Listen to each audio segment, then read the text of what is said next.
naman malaman nyo na ang isipan ko'y gulong-gulo.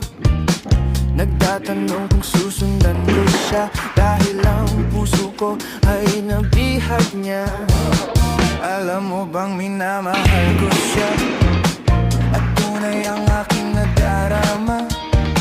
Kahit ako'y nagmumukhang tanga, ay ayos lang basta kasama siya.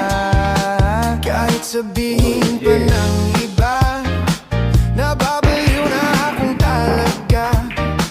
Kahit mayroong ibang nagcha-cha-cha, nagrurumba, nagsasalsa, pwedeng sabihin mo to sa kanya. Ang puso ko'y nahihirapan na. Ano pa ba